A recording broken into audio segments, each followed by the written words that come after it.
Welcome to the Six Step Weight Loss Center. I'm Dr. Ayaz Virji. Over the next 30 minutes, I'm going to take you on a very detailed approach of the six-step weight loss diet. I'm going to hopefully demystify for you some of the science and art of weight loss. There are over 6,000 scientific studies published every year on weight loss. Here at the Six Step Weight Loss Center, we pride ourselves on being on the cutting edge of the science of weight loss. We have developed a unique multi-dimensional nutritional analysis technique which has helped us deliver a realistic grocery store diet which is both practical and simple to follow. This technique has helped us differentiate not just between the different types of foods which can help with weight loss and overall health, but also differentiate between different brands of the same food which, although may look very similar, are very different. I'm very excited in moving forward with you, so without further ado, let's get started. I'd like to start by giving you a brief dieting history in this country. Back in the 1970s, the pendulum was swung all the way in one direction. The USDA was telling us low-fat diet. That's the way to lose weight, that's the way to be healthy, that's the way to prevent heart disease. Well, that's wrong. It doesn't help you with any of the above.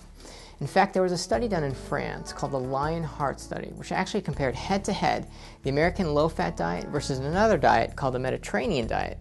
Now, the Mediterranean diet is a diet that's actually higher in fat, but it's high in the good fat, not the bad fat.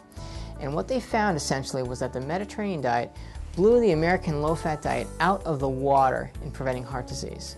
There was no comparison. It was about a 300% difference. Since then, researchers have actually replicated those same results. The most recent publication on low-fat dieting and chronic disease prevention was actually done over at Harvard called the Women's Health Initiative Dietary Modification Trial.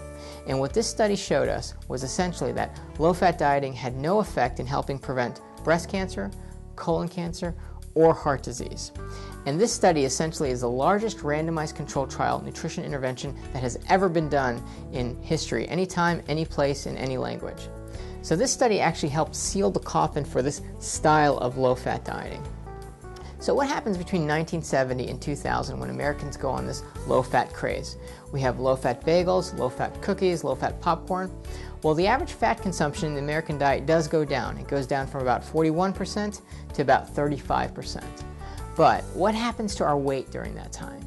During that same time period between 1970 and 2000, obesity in the society triples. It doesn't double, it triples. In addition, heart disease goes up and the incidence of diabetes in our society also triples. So what we see is fat consumption going down, obesity going up, diabetes going up, and heart disease going up. So that's not the type of dieting which actually helps.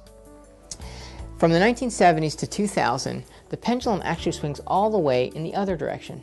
In 1997, a physician by the name of Robert Atkins comes out with his new diet revolution. He tells you, well, hey, guess what? It's not the proteins and fats, it's the carbohydrates that are evil, so stay away from those. And the way we essentially interpreted that is that we could have any proteins and fats that we wanted and just avoid the carbohydrates. Well, that's not exactly right either. Yes, there are good fats out there, but there are also bad fats, saturated and trans fats. These are the fats that actually can clog up the arteries. You don't want to have an unlimited supply of those. In addition, not all proteins are created equal. There are good proteins and there are bad proteins. There are quality proteins and there are poor quality refined proteins. Refined proteins can actually increase your risk of colon cancer, so you want to avoid those. And also, not all carbohydrates are evil. Certain carbohydrates are needed for daily enzyme function.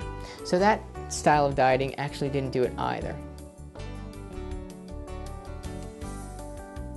Eventually, the pendulum will swing in the middle. People will realize that the best diet, not just for weight loss, but also for overall health, is what we call a modified carbohydrate, low glycemic index diet, which is high on the good fats, those mono and polyunsaturated fats, which are very important for brain health and the production of many hormones, low on those bad trans and saturated fats, which actually stick to the arteries and clog them up, high in the good quality essential amino acid proteins, which are very important for skin health, for bone health, and muscle health, low in those poor quality refined proteins which actually increase your risk for colon cancer, high on the good carbohydrates, and low in those bad diabetes causing carbohydrates.